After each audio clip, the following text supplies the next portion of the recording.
नमस्कार विद्यार्थियों, हम पढ़ने जा रहे हैं व्यवहारिक व्याकरण के तहत एक नया प्रकरण। हमारा नया प्रकरण है समास। तो सबसे पहले हम इस शब्द के बारे में जानेंगे। समास शब्द दो शब्दों के योग से बना है, सम प्लस आस। सम इसमें उपसर्ग है, आस इसमें मूल शब्द है। और सम शब्द का अर्थ होता है विशेष और आस शब्द का अर्थ होता है निकटता, यानी विशेष रूप से निकट आए शब्दों का समूह समास कहलाता है। अब हम इसके विशेष अर्थ को समझेंगे, यानी इसके शाब्दिक अर्थ को ग्रहण करने का प्रयास करेंगे कि इसका शाब्दिक अर्थ है पास में रखना या इनके सामासिक शब्दों को छोटा करना। ये भाषा के प्रयोग में सामासिक शब्दों के प्रयोग से इसमें संक्षिप्तता आती है, शैली इसकी उत्कृष्ट होती है, सटीकता आती है। और उदाहरण के लिए हम इसे समझ सकते हैं जिस प्रकार कह सकते हैं कि राजा का महल, और इसको अगर हम सामासिक शब्द के अंतर्गत कहेंगे तो हमारा शब्द बन जाएगा राजमहल, जो अपने आप में अधिक उपयुक्त होगा। अब हम यहाँ पर समास की परिभाषा को समझने का प्रयास करेंगे, जो इस प्रकार है कि दो या दो से अधिक शब्दों के सार्थक मेल को समास कहते हैं।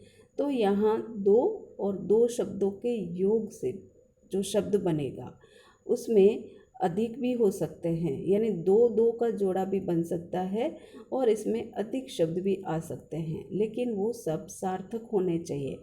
और सार्थक का मतलब है जिनमें अपना अलग अलग अर्थ निकलना चाहिए।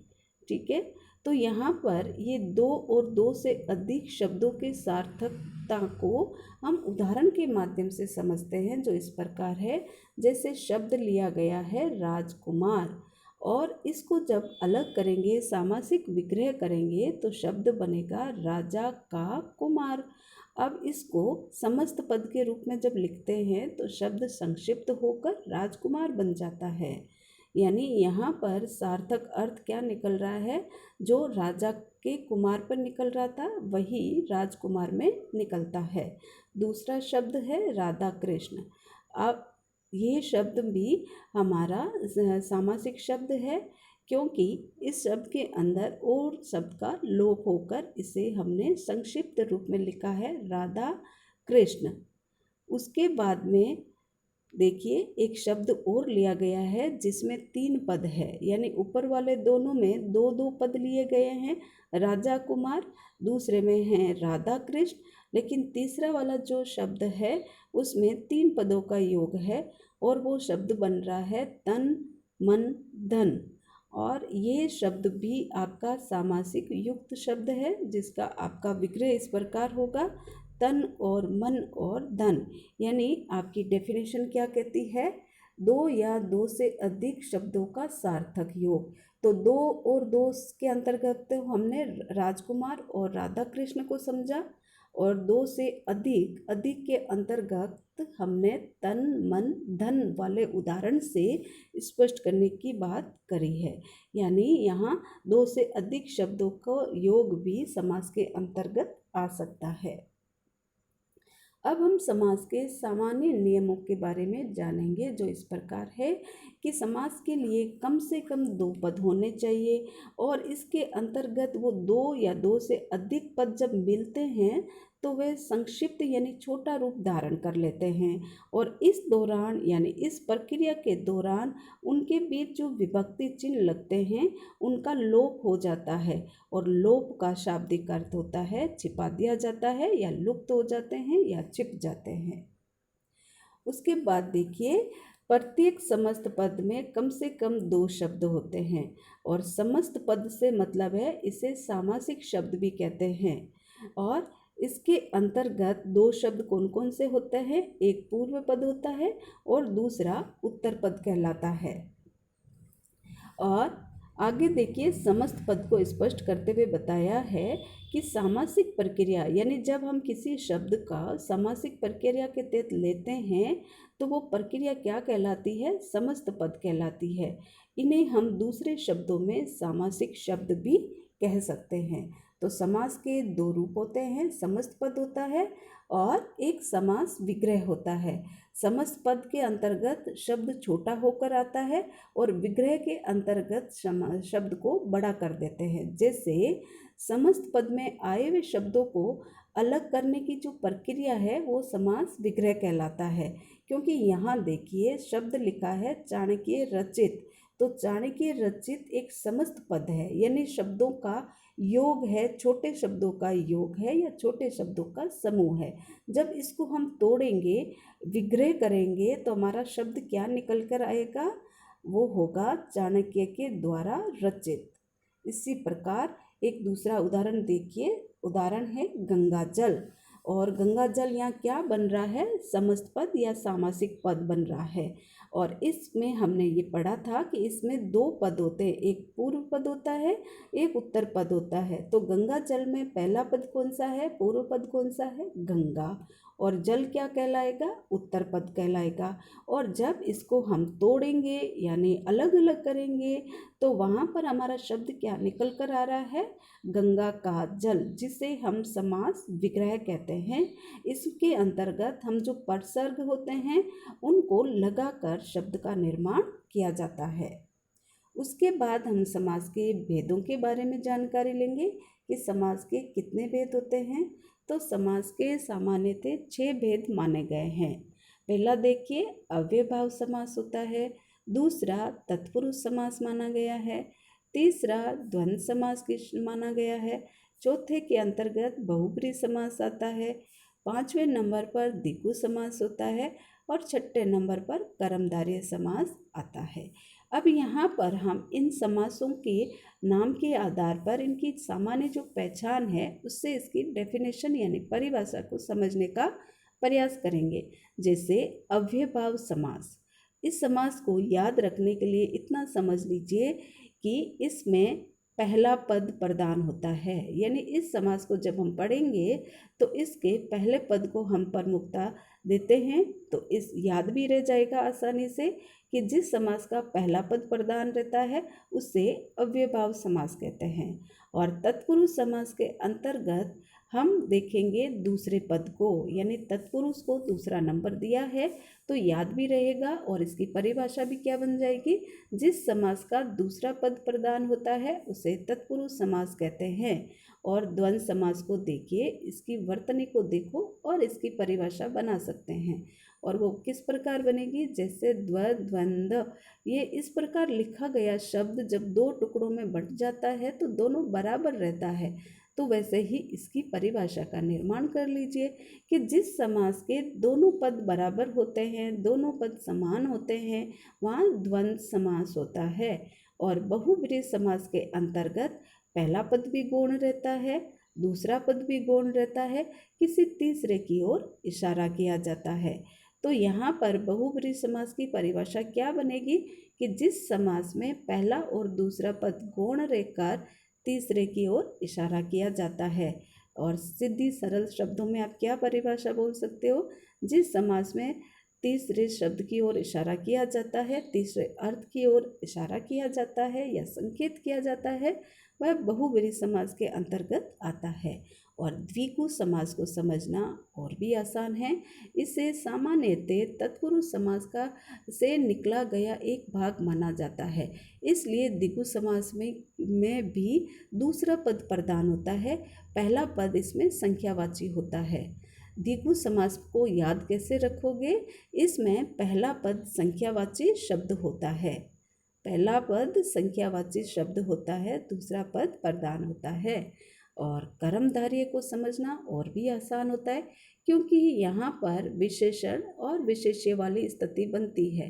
पहला पद विशेषण होता है और दूसरा पद विशेष्य होता है, और साथ में ये उपमेय और उपमान वाली स्थिति भी लेकर चलता है जो आसानी से समझ में आ जाती है। तो कर्मधारय की डेफिनेशन क्या बन सकती है, परिभाषा क्या बन सकती है? जिस समास में विशेषण और विशेष्य वाले शब्द आते हैं वो कर्मधारय कहलाता है। और द्विगु की क्या बनेगी कि जिस समास में संख्यावाची शब्द आते हैं या संख्या वाले शब्द आते हैं वो द्विगु समास कहलाते हैं। अब हम यहाँ पर अलग अलग समास के बारे में जानकारी लेंगे। तो सबसे पहले है अव्ययीभाव समास। तो देखिए इसकी परिभाषा क्या कहती है। जिस समास का पहला पद प्रधान तथा अव्यय होता है और समस्त पद भी अव्यय का कार्य करता है उसे अव्ययीभाव समास कहते हैं। और इसमें अव्यय से मतलब क्या है, तो अव्यय को समझिए। अ उपसर्ग से बना हुआ ये शब्द है और अ हमेशा नकारात्मक शब्द होता है। तो अ किसके साथ में लगा है, व्यय के साथ में लगा हुआ है और व्यय का शाब्दिक अर्थ होता है खर्चा। तो इस समास के जो शाब्दिक रूप है अर्थ में वो क्या निकलेगा कि जिस सामासिक शब्दों का अकेले कहीं प्रयोग नहीं होता है, अकेले कहीं खर्च नहीं होते हैं, वे सारे शब्द अव्ययीभाव समास के अंतर्गत आते हैं। जैसे हमारा एक उदाहरण लिया गया है यथा रूप।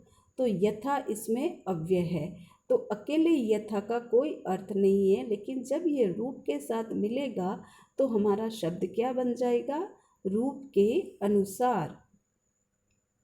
दूसरा देखिए, अब हम इसमें अव्ययीभाव समास की जो पहचान है वो बहुत आसान है, क्योंकि इस समास के जो सामासिक शब्द होते हैं वो अन्य किसी समास से नहीं टकराते हैं, क्योंकि इस समास में उपसर्ग वाले शब्द आते हैं। जिनके आगे उपसर्ग लगा हुआ होता है वो सारे शब्द अव्ययीभाव समास की पहचान है।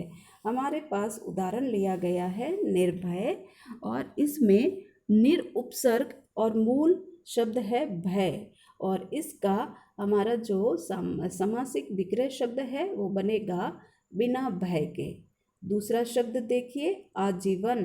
तो आ इसमें उपसर्ग है, मूल शब्द है जीवन, और इसका विग्रह क्या हो जाएगा, जीवन भर। यानी अब आप समझ सकते हो कि अव्ययीभाव समास को आसानी से पहचाना जाता है, क्योंकि इसके अंतर्गत उपसर्ग वाले शब्द आते हैं। और दूसरा देखिए, पुनरुक्त शब्दों में समानता होने पर भी अव्ययीभाव समास होता है। और पुनरुक्त शब्द का अर्थ है एक जैसे शब्दों का बार बार आना, और आवर्ती का मतलब है आना। तो एक जैसे शब्द जिस समास में आते हैं वो अव्ययीभाव समास होता है। और एक जैसे शब्दों के तहत कैसे शब्द आएंगे, जैसे देखिए उदाहरण में दिनों दिन।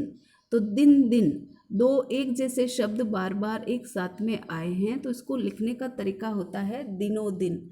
और इस प्रकार के शब्द और किसी समास में नहीं आते हैं, तो देखते ही आसानी से पहचाना जाता है दिनों दिन, और इसका विग्रह क्या हो जाएगा, दिन ही दिन में। दूसरा शब्द लिया गया है हाथों हाथ, तो इसका भी विग्रह क्या हो जाएगा, हाथ ही हाथ में। अब हम जानेंगे अव्ययीभाव समास के अन्य उदाहरण, जो इस प्रकार है। पहले देखिए समस्त पद, जो आपके उपसर्ग युक्त शब्द बना है बेरोजगार, और उसे जब हम विग्रह के रूप में लिखेंगे तो हमारा विग्रह युक्त शब्द बन जाएगा बिना रोजगार के। दूसरा शब्द लिया है यथा सामर्थ्य, तो इसका विग्रह होगा सामर्थ्य के अनुसार। आगे देखिए उपसर्ग युक्त शब्द है आजन्म, तो इसमें आगे क्या बन रहा है, विग्रह का जन्म से लेकर। फिर उपसर्ग वाला ही शब्द है सपरिवार, तो इसका विग्रह किस प्रकार होगा, सामासिक विग्रह किस प्रकार होगा, परिवार के साथ। अब हम यहाँ और उदाहरण देखेंगे। शब्द लिखा गया है प्रत्येक, तो इसमें प्रति उपसर्ग से बना हुआ शब्द है ये, जिसका विग्रह इस प्रकार होगा प्रति एक। आमरण भी हमारा क्या है, उपसर्ग युक्त शब्द है, जिसका सामासिक विग्रह होगा मरने तक। और फिर हमारा शब्द निकल कर आ रहा है उपसर्ग वाला प्रति वर्ष, तो प्रति उसमें उपसर्ग है और वर्ष मूल शब्द है, तो सामासिक विग्रह होगा प्रत्येक वर्ष।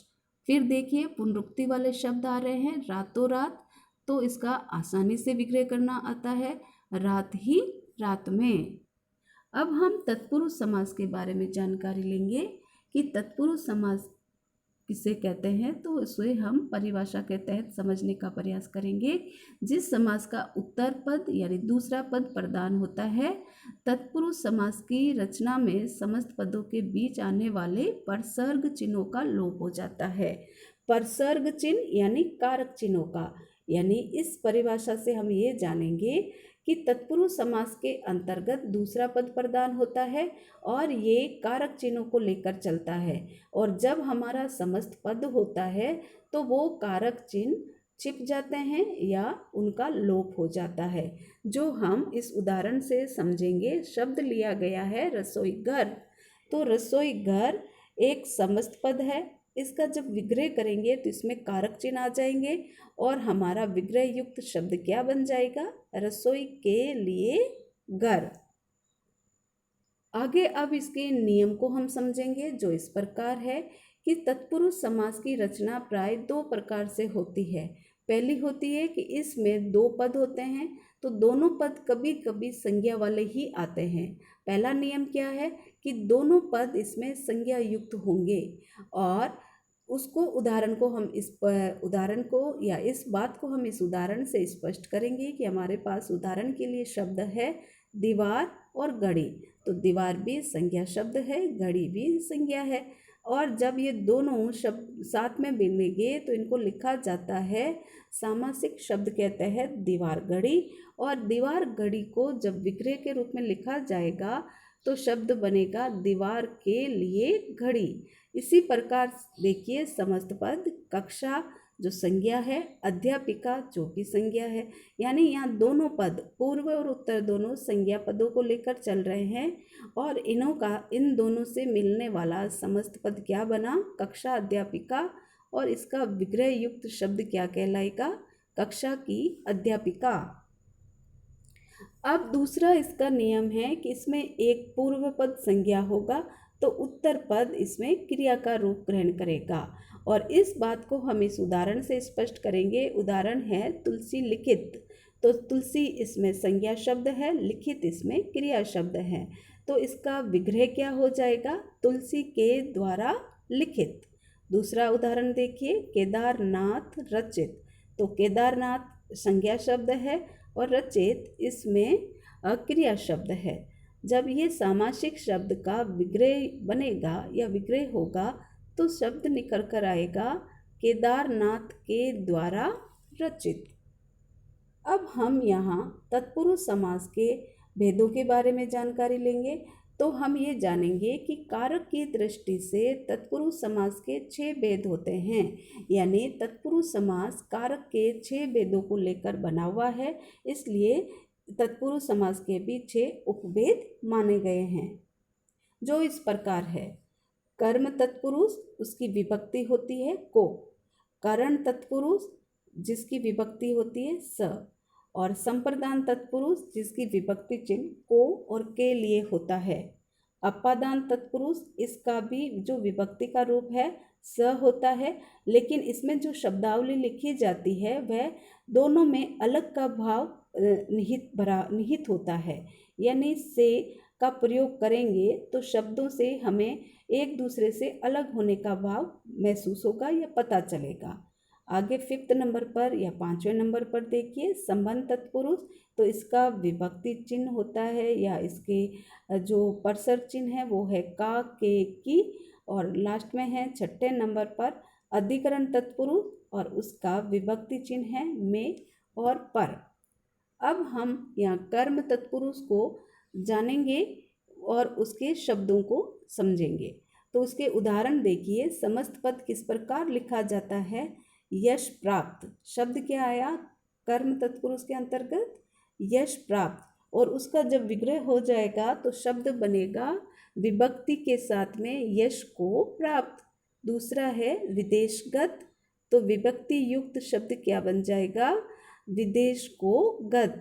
समस्त पद आगे वाला देखेंगे गुरु नमन, तो उसका विग्रह क्या होगा विभक्ति के साथ में? गुरु को नमन। इसी प्रकार देखिए विद्या प्राप्त, तो विभक्ति के साथ इसका जो विग्रह होगा वो इस प्रकार होगा विद्या को प्राप्त। आगे है करण तत्पुरुष और इसकी विभक्ति चिन्ह है से या के द्वारा। अब हम जानेंगे समस्त पद के माध्यम से कि करण तत्पुरुष को हम किस रूप में लिखते हैं।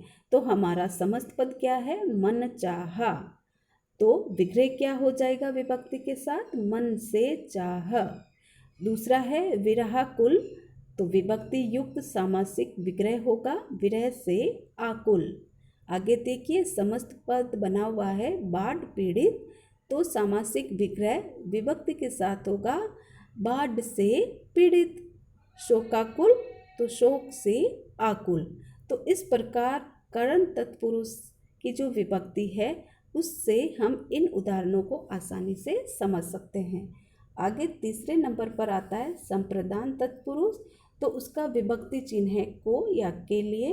तो इसका समस्त पद इस प्रकार बनता है देश प्रेम, तो इसका सामासिक विग्रह क्या होगा देश के लिए प्रेम। दूसरा है डाक गाड़ी, तो विग्रह क्या होगा डाक के लिए गाड़ी। आगे समस्त पद को देखिए दान पेटी, तो विग्रह क्या बन जाएगा दान के लिए पेटी। गौशाला आगे का शब्द है, तो उसके विग्रह युक्त जो शब्द लिया गया है वो इस प्रकार है गौ के लिए शाला। आगे का उपभेद है अपादान तत्पुरुष, तो इसमें से का प्रयोग होगा लेकिन दोनों शब्दों के आपस में अलग का भाव महसूस होगा, जो इस प्रकार है। जो समस्त पद लिया गया है ऋण मुक्त, तो आगे देखिए ऋण से मुक्त यानी अलग का भाव महसूस हो रहा है, ऋण से वो मुक्त हो चुका है। धनहीन तो धन से अलग हो गया है यानी धन से हीन। आगे का समस्त पद है घर निकाला, तो देखिए अलग का भाव आ रहा है घर से निकाला गया। रोग मुक्त तो रोग से मुक्त यानी रोग से अलग हो गया है। यानी आप आसानी से अपादान इस तत्पुरुष को समझ सकते हो, क्योंकि इनके दोनों पदों में अलग का भाव आपको महसूस होगा। वहाँ पर से विभक्ति का इस्तेमाल करते हुए आप आसानी से इसका विग्रह कर सकते हो। आगे हैं संबंध तत्पुरुष, तो समस्त संबंध तत्पुरुष को समझने के लिए पहले समस्त पद को देखेंगे जो इस प्रकार है मातृभक्त, तो इसका विग्रह युक्त शब्द क्या है कि दोनों में संबंध आएगा। जो इसके उत्तर और पूर्व पद लिखे गए हैं ना, दोनों का आपस से किसी न किसी रूप में संबंध व्यक्त हो रहा है। तो भक्त तो है लेकिन किसका है माँ का, तो शब्द क्या बन गया है मातृ का भक्त। आगे शब्द है अमृत धारा, तो देखिए दोनों में क्या संबंध निखर कर आ रहा है विभक्ति के साथ अमृत की धारा, यानी अमृत और धारा में संबंध है यहाँ पर। आगे हमारे देखिए समस्त पद में शब्द लिया है भारत रत्न, और इसमें संबंध किस प्रकार व्यक्त हो रहा है विभक्ति के साथ भारत का रत्न। दूसरा शब्द है प्रेम सागर, तो संबंध क्या है प्रेम का सागर। इसी प्रकार अब हमारा अधिकरण तत्पुरुष है, उसके विभक्ति चिन्ह है में और पर, तो समस्त पद लिया गया है घुड़सवार और विग्रह क्या हो जाएगा घोड़े पर सवार। यानी जो आप काम कर रहे हो, जो परिस्थितियाँ वो कहाँ पर हुई है उनको जहाँ दर्शाया जाता है वो अधिकरण के तहत आती है। तो गुड़ पर सवार यानी हमारा सवार कहाँ पर है घोड़े पर है। फिर देखिए ग्रामवास, तो कहाँ पर वास कर रहे हो ग्राम में गांव में। आगे का जो समस्त पद लिया है तो वो है दही बड़ा, और स्थिति क्या निकल कर आ रही है विग्रह में विभक्ति के साथ दही में डूबा हुआ बड़ा। फिर देखिए आगे शब्द है सिर दर्द, कहाँ पर दर्द हो रहा है सिर में दर्द। तो इस प्रकार अधिकरण तत्पुरुष को विभक्ति के साथ आसानी से समझ में आ जाता है। आगे का तीसरे नंबर पर हमारा जो समास है वो है कर्मधारय समास, तो हम इसके बारे में सामान्य जानकारी लेंगे परिभाषा के रूप में।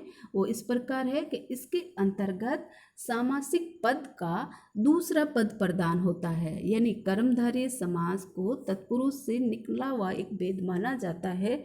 इसलिए इसमें भी वही बात आ रही है कि इसका भी दूसरा पद प्रदान होता है। और आगे बात क्या लिखी है कि इसमें दो स्थितियां बनती है, और पहली स्थिति क्या है कि इसके अंतर्गत जो पहला पद है वो तो विशेषण होता है, और दूसरा पद यानी उत्तर पद है वो विशेष्य कहलाता है। और विशेषण और विशेष्य, विशेष्य किससे कहते हैं संज्ञा शब्दों को विशेष्य कहा जाता है। और वो उदाहरण से हम जानेंगे, जैसे शब्द लिया गया है नील कमल यानी नीला कमल, तो कमल तो क्या है संज्ञा, और संज्ञा शब्द को क्या बोलते हैं विशेष्य, और ये विशेष्य की विशेषता क्या है नीले रंग की। तो समझ में आया कि जिस समास के अंतर्गत विशेषण और विशेष्य वाले शब्द आते हैं वो कर्मधारय समास की परिभाषा के अंतर्गत आते हैं या कर्मधारय समास के अंतर्गत ये शब्दों का समावेश होता है। दूसरी स्थिति क्या कह रही है कि इसका पूर्व पद यानी पहला पद और उत्तर पद यानी दूसरा पद दोनों में क्या संबंध रहता है, उपमेय और उपमान का संबंध रहता है। और वो हम कैसे समझ सकते हैं, कमल नयन। तो हमारा विग्रह करेंगे तो हम क्या संबंध समझ में आएगा, कमल के समान नयन। तो ये कंडीशन या स्थिति भी हमारे किसके अंतर्गत आती है, कर्मधारय समास के अंतर्गत, जो हम यहाँ उदाहरणों से स्पष्ट करेंगे। क्योंकि हमने समस्त पद में लिया है नील गगन और इसका विग्रह क्या हो जाएगा, वो है नीला है जो गगन। यानी कर्मधारय समास के अंतर्गत आए हुए शब्दों के बीच में जो आपकी विभक्ति लगती है वो क्या है जो। है जो शब्द दिमाग में रखिए और आराम से इसकी आप सामासिक विग्रह कर सकते हो। शब्द है नील गगन और इसका सामासिक विग्रह क्या बन रहा है, नीला है जो गगन। आगे देखिए शब्द क्या है, विशेषता के तौर पर विशेषण विशेष्य वाले ही चल रहे हैं यहाँ पर कि कूप, कूप यानी कुआं, और वो कुआं कैसा है, अंधा। तो यहाँ पर पीछे वाला कूप शब्द संज्ञा है, आगे वाला विशेषण है। इसका जब हम विग्रह करेंगे तो शब्द क्या बन के रहेगा, दोनों के बीच में है जो लगाएंगे और शब्द विभक्ति के साथ विग्रह बनेगा, विग्रह के रूप में बनेगा। वो इस प्रकार है, अंधा है जो कूप। आगे का देखिए, हम यहाँ उपमेय उपमान की बात करेंगे जो इस प्रकार है, घनश्याम। तो घनश्याम का जब समास विग्रह होगा तो वहाँ शब्द निखर कर आएगा घन के समान श्याम। दूसरा है देह लता, तो देह और लता के बीच में क्या लग जाता है, रूपी शब्द। इस प्रकार कर्मधारय समास को आसानी से पहचाना जा सकता है क्योंकि यहाँ पर सामान्यतः विशेषण वाले शब्द आते हैं और विशेषण जो विशेष्य यानी संज्ञा की विशेषता के रूप में प्रयुक्त होते हैं, तो ये आसानी में पहचान लिए जाते हैं। आगे है द्विगु समास और इसको हम परिभाषा के रूप में पहले जानेंगे कि जिस समास का पहला पद तो संख्यावाची होता है वहाँ पर ये द्विगु समास होता है। अर्थ की दृष्टि से इसमें प्राय समूह शब्द लिखा जाता है, यानी आसानी से आप क्या समझ सकते हो, इसके अंदर एक समूह आता है और समूह की पहचान होती है और इसमें पहला पद क्या होता है, संख्यावाची होता है, जिसे हम उदाहरण से स्पष्ट करेंगे जो इस प्रकार है। इसका समस्त पद लिया गया है सत सही। तो यहाँ पर दूसरा शब्द तो क्या है, संज्ञा वाला है। अब पहला वाला शब्द क्या है, इसमें संख्या वाला है। तो ये संख्या और संज्ञा वाले शब्द जब विग्रह के रूप में लिखा जाएगा तो इसका विग्रह किस प्रकार होगा, 700 का समूह। यानी इसके अंत में समूह शब्द का इस्तेमाल किया जाता है, समाहार शब्द का इस्तेमाल करके इसका विग्रह किया जाता है, लेकिन इसका पहला शब्द हमेशा संख्यावाची ही रहता है। तो देखिए शब्द क्या है, सतसई। तो विग्रह क्या बन रहा है, 700 का समूह। दूसरा शब्द है पंचवटी। पंच यानी 5 संख्या वाला है और वटी यानी वट वृक्ष। जहाँ पर 5 वटों का समूह हो तो वो जगह क्या कहलाएगी, पंचवटी। तो इसमें हमारा शब्द क्या है, पंच यानी 5, वटी यानी वटो। तो ये पंचवटी का जब हम विग्रह करेंगे तो किस रूप में लिखा जाएगा, पंचवटों का समूह। आगे का उदाहरण देखिए, समस्त पद के तहत चौमासा। तो चौमासा को आगे विग्रह के रूप में लिखेंगे तो हमारा शब्द क्या बनकर आएगा, संख्या के साथ में। तो संख्या तो है 4 मासों का समूह, इसमें 4 मासों के समूह का विग्रह रूप निखर कर आया है। आगे वाला शब्द देखिए, त्रिकोण।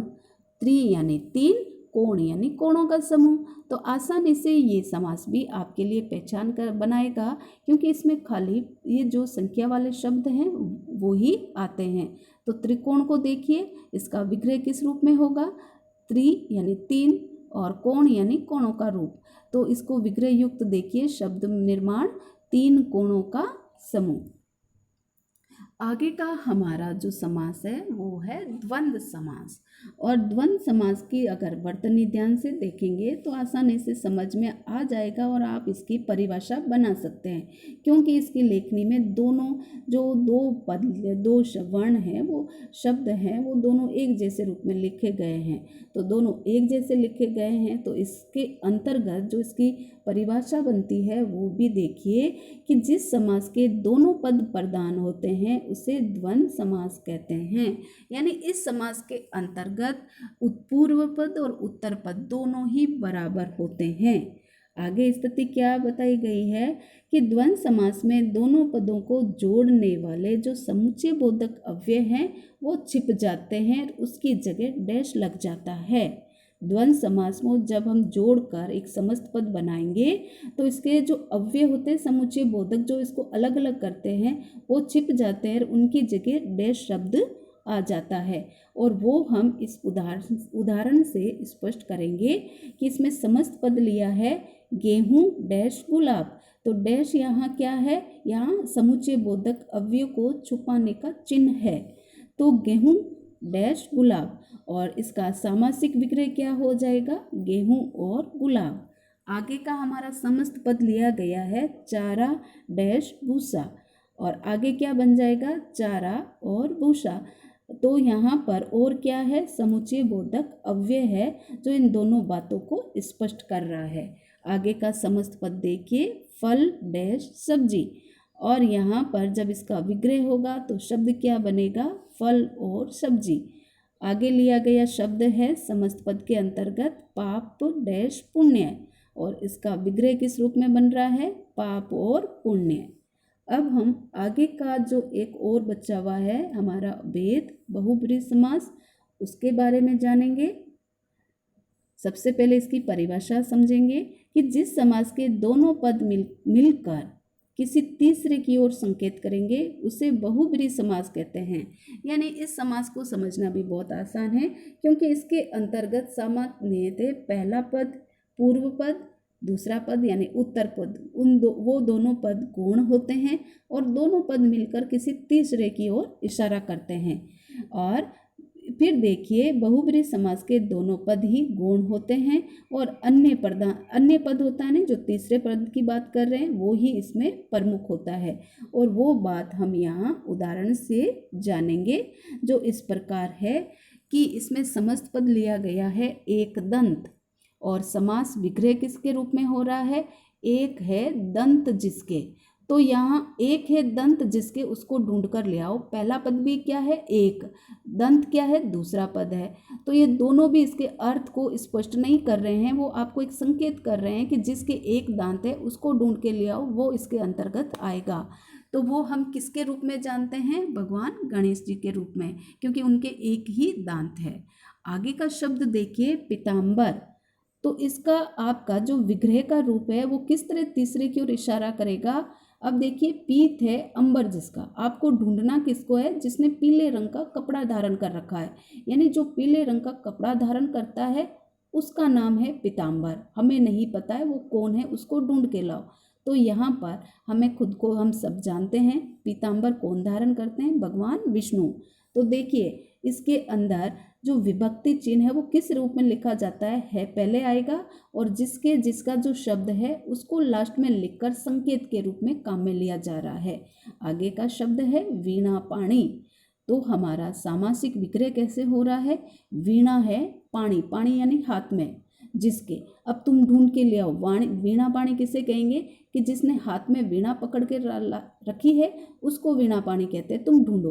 तो हम किसे मानते हैं वीणा पाणी, जिसके हाथ में वीणा रहती है वो कौन है, विद्या की देवी सरस्वती जी, उन्हें हम वीणा पाणी के नाम से जानते हैं। आगे देखिए शब्द लिया है चंद्रशेखर और इसका विग्रह क्या हो रहा है, चंद्र है शेखर पर जिसपे, यानी शेखर यानी सिर में, जिनके सिर में चंद्र यानी चंद्रमा बैठा हुआ है उनको ढूंढ के ले आओ वो किसकी ओर इशारा कर रहे हैं? तीसरे प्राणी की ओर। और हम सबको पता है किसके सिर में चंद्रमा का निवास होता है? भगवान शिव के सिर में। तो इस प्रकार बहुब्रीहि समास को भी आसानी से पहचाना जाता है, क्योंकि इसके जो शब्द होते हैं वह सामान्यतः हमारे जो एक विशेष परिस्थितियों से जुड़े हुए व्यक्ति होते हैं, हमारे आराध्य देव होते हैं, उनकी तरफ इशारा करते हैं। यानी ये सांकेतिक एक भाव होता है जो इस समास के अंतर्गत छिपा हुआ होता है। अब कभी कभी कुछ ऐसी परिस्थितियां बनती है कि दो समास आपस में टकराते हैं, और सामान्यतः जो टकराने वाले समास है वो है कर्मधारय और बहुब्रीहि, क्योंकि दोनों का जो विभक्ति चिन्ह है वह है और जो जिसके के रूप में ही लगता है। तो यहाँ पर हम उन दोनों के बीच का जो अंतर है वो दूर करने का प्रयास किया है। और पहला हमने शब्द लिया है वो है सुनयन। सुनयन शब्द को पहले कर्मधारय के रूप में अगर लिखेंगे तो किस प्रकार लिखेंगे?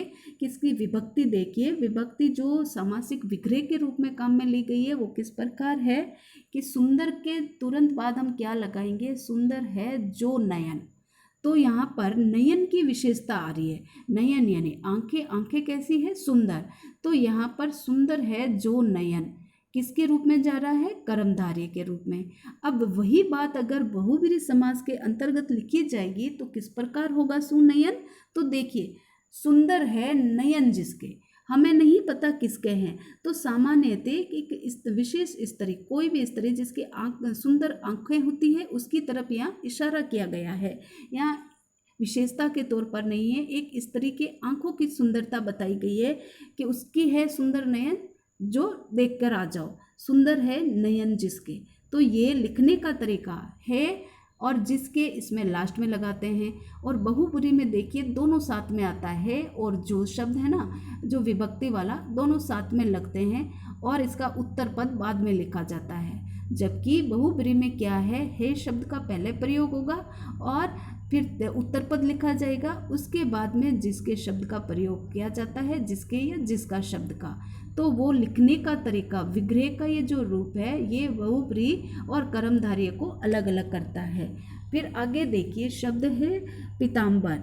तो इसको आप कर्मधारय में विशेषण और विशेष्य के रूप में भी ले सकते हो, क्योंकि अंबर का जो शाब्दिक रूप है कपड़ा होता है, और कपड़े की विशेषता क्या है? पीत। और वो विशेषण विशेष्य के रूप में कब आ जाएगा? जब इसमें बीच में यानी पहला पद और उत्तर पद के बीच में अगर दोनों विभक्ति को साथ में लिख दे, है और जो, दोनों को साथ में लिखेंगे तो ये कर्मधारय समास बन जाएगा। यानी पीत है जो अंबर। अंबर की यहाँ पर विशेषता यहाँ स्पष्ट हो रही है कर्मधारय समास के अंतर्गत। और वही देखिए ये बहुब्रीहि के रूप में लिखा जाएगा तो यहाँ तुरंत एक संकेत मिल रहा है, पीत है अंबर जिसका, यानी पहले पूर्व पद लिखा है, फिर इसमें से एक विभक्ति चिन्ह लगाया है, फिर उत्तर पद लिखा है, फिर विभक्ति चिन्ह लगाया जाता है। तो इस प्रकार इसको जो विग्रह करने का तरीका अलग करता है ना, वही बहुब्रीहि और कर्मधारय को अलग अलग बनाएगा। यानी इनको देख लीजिए, अगर कभी इस तरह का कोई भी डाउट या संदेह आए तो वहाँ पर विग्रह युक्त शब्दों को देखकर आसानी से आप पहचान सकते हो, क्योंकि इस तरह स्थिति सामान्यतः विग्रह के रूप में ही आती है। तो पीताम्बर किस रूप में लिखा गया है? पहला वाला कर्मधारय के रूप में, जहाँ पर विशेषता निखर कर आ रही है क्योंकि इसमें दोनों विभक्तियों को साथ में इस्तेमाल किया गया है। और बहुब्रीहि समास में संकेत करके शब्द को अधूरा छोड़ा गया है कि पीत है अंबर जिसका, उसे पीताम्बर कहा है। तो वो सामान्यतः भगवान विष्णु धारण करते हैं और विशेष व्यक्ति की ओर इशारा है, इसलिए ये बहुब्रीहि समास के अंतर्गत आया है। तो अब आपको ये समास दोबारा देखना है, पढ़ना है और समझने का प्रयास करना है, अपने डाउट्स क्लियर करने हैं।